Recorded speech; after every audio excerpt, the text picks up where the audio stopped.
जय हिंद। आज की इस वीडियो में समझेंगे एक्जिमा के बारे में कि एक्जिमा क्या है, एक्जिमा क्यों होता है और एक्जिमा कितने टाइप का होता है, एक्जिमा का सिम्टम्स क्या है और इसको कैसे ट्रीटमेंट किया जाता है, pharmacological treatment and non pharmacological treatment. तो बने रहिए वीडियो के लास्ट तक। वीडियो को स्टार्ट करते हैं। टॉपिक है एक्जिमा। एक्जिमा एक ऐसी स्थिति है जिसके कारण स्किन फटकर खुरदरी हो जाती है, सूजन और फफोले भी हो सकता है। इसे कुछ लोग खुजली भी कहते हैं, लेकिन यह खुजली से काफ़ी अलग और गंभीर बीमारी है। हमारे देश में बहुत लोग एक्जिमा से पीड़ित हैं, लेकिन देखा जाए तो एक्जिमा से पीड़ित अमेरिका सबसे आगे है। यानी कि दोस्तों, एक्जिमा एक ऐसी स्थिति है जिसके कारण स्किन फटकर खुरदरी हो जाती है और सूजन फफोले भी हो सकते हैं।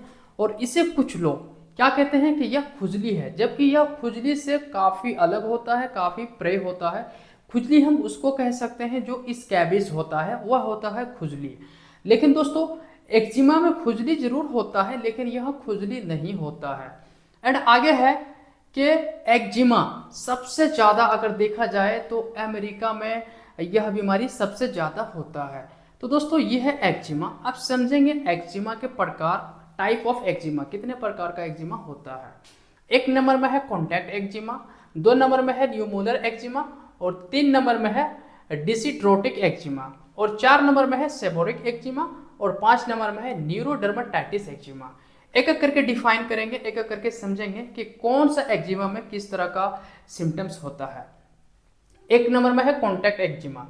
जब स्किन किसी एलर्जन या केमिकल के कॉन्टैक्ट में आता है तब होता है। यानी कि स्किन ऐसी वस्तु के कॉन्टैक्ट में आता है जिससे उसके अगेंस्ट एलर्जी होता है, तब यह एक्जिमा होता है, जिसे कहा जाता है कॉन्टैक्ट एक्जिमा। और दो नंबर में है न्यूमोलर एक्जिमा। इसमें स्किन पर गोल कॉइन शेप्ड लाल पैच बनता है और बहुत खुजली देता है।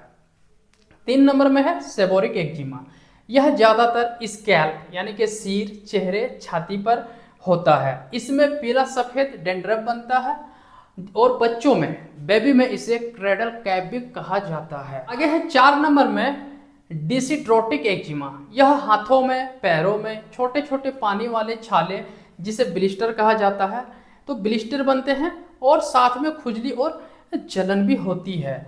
आगे है पांच नंबर में न्यूरोडर्मेटाइटिस। इसमें एक जगह पर बार बार खुजलाने से स्किन मोटी और खुरदरी हो जाती है। यानी कि न्यूरोडर्मेटाइटिस जो होता है दोस्तों, इसमें एक जगह पर बार बार खुजली करने से क्या होता है, स्किन मोटी और खुरदरी हो जाती है। तो दोस्तों, ये था टाइप ऑफ एक्जिमा, यानी कि 5 प्रकार का एक्जिमा होता है। आगे सिम्टम्स देखते हैं, क्या क्या सिम्टम्स देखने को मिलता है। एक नंबर में है इचिंग, खुजली। यह सबसे मुख्य लक्षण है। खुजली कभी कभी बहुत ज़्यादा होती है, खासकर रात में। यानी कि जो एक्जिमा का सबसे कॉमन और मेन जो सिम्टम्स है वो है इचिंग, खुजली होना। बहुत ज़्यादा खुजली होता है और ख़ास करके रात में बहुत ज़्यादा खुजली होता है। दो नंबर में है स्किन लाल हो जाना, यानी कि रेडनेस। इन्फेक्टेड एरिया की स्किन लाल और सूजी हुई दिखाई देती है। जो इन्फेक्टेड एरिया रहता है उस जगह पर क्या होता है, रेडनेस हो जाता है, यानी कि लाल हो जाता है और इन्फ्लेमेशन दिखाई देता है, जिसे कहते हैं सूजी हुई दिखाई देता है। तीन नंबर में है ड्राई स्किन, यानी कि स्किन बहुत ज़्यादा ड्राई और खुरदरी हो जाती है। और चार नंबर में है रेसेस या फिर ब्लिस्टर। स्किन पर छोटे छोटे दाने या पानी भरे छाले हो सकते हैं। आगे है पाँच नंबर में क्रैक स्किन। ज़्यादा सूखा होने पर स्किन फट भी सकती है। और आगे है छः नंबर में थिक स्किन। लंबे समय तक खुजलाने से स्किन मोटी और काली हो सकती है।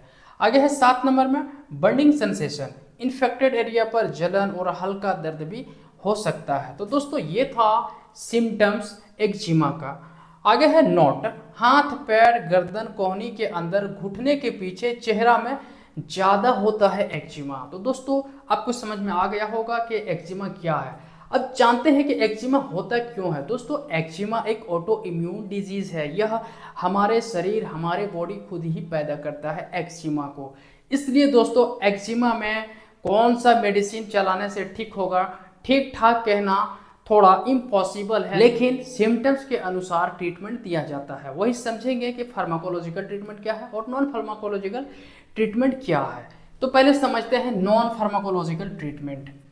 स्किन को मॉइस्चराइज रखना है, यानी कि स्किन को ड्राई नहीं होने देना है, स्किन को सूखापन नहीं होने देना है, मॉइस्चराइज रखना है। तो कैसे मॉइस्चराइज रखें? मॉइस्चराइज रखने के लिए प्योर कोकोनट ऑयल होना चाहिए, या फिर मॉइस्चराइज रखने के लिए मार्केट में अलग से इसका मेडिसिन मिलता है।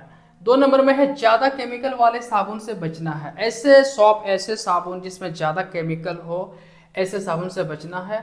खुजली वाले हिस्से को ज़्यादा नहीं खुजलाना है। अगर खुजली वाले हिस्से को आप ज़्यादा खुजलाते हैं तो एक्जिमा और फैलता है और बढ़ता है और आपको और ज़्यादा खुजली होता है। इसलिए खुजली वाले हिस्से को अवॉइड करना है, नहीं खुजलाना है।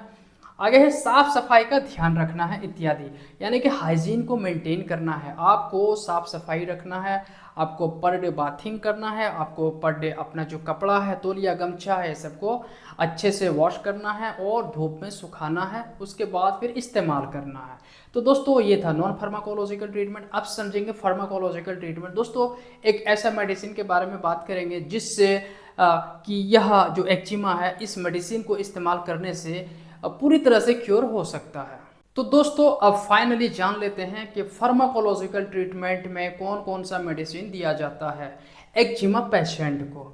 1 नंबर में है टैबलेट टर्बिनाफाइन 250 मिलीग्राम की स्ट्रेंथ में 1 टैबलेट बेड टाइम 1 मंथ, यानी कि जो टर्बिनाफाइन है 250 mg करके देंगे एक टाइम। और कब देंगे? रात में देंगे। कितना दिन तक देंगे? तो 1 मंथ, 1 महीना तक देना है। 2 नंबर में है टैबलेट फेक्सोफेनाडाइन 120 मिलीग्राम की स्ट्रेंथ में 1 टैबलेट ओडीपीसी 1 मंथ, इसको भी एक टाइम देंगे और 1 महीना तक देंगे। 3 नंबर में है ऑइंटमेंट क्लोबेटासोल, यह एक स्टेरॉइड ऑइंटमेंट है दोस्तों। इसको क्यों दिया जाता है? तो अगर एक्जिमा हो या फिर किसी भी तरह का खुजली हो जिसमें रेडनेस, इन्फ्लामेशन और बहुत ज़्यादा इचिंग हो, तो स्टेरॉइड क्रीम बहुत ही बढ़िया काम करता है इन्फ्लामेशन को घटाने में, रेडनेस को कम करने में और इचिंग को कम करने में। इसको लोकली अप्लाई करेंगे 2 टाइम ए डे, यानी कि एक दिन में 2 बार लगाना है। एंड आगे है 4 नंबर में कैप्सूल मेगापेन 500 मिलीग्राम की स्ट्रेंथ में 1 कैप्सूल TDS-PC 10 डेज, यानी कि जो मेगापेन है 500 मिलीग्राम की स्ट्रेंथ, इसको एक कैप्सूल करके एक दिन में 3 बार देना है 10 दिन तक। लेकिन दोस्तों ध्यान रहे, मेगापेन एक एंटीबायोटिक मेडिसिन है जिसके अंदर एम्पिसिलिन और क्लोक्सासिलिन कंपोजिशन रहता है।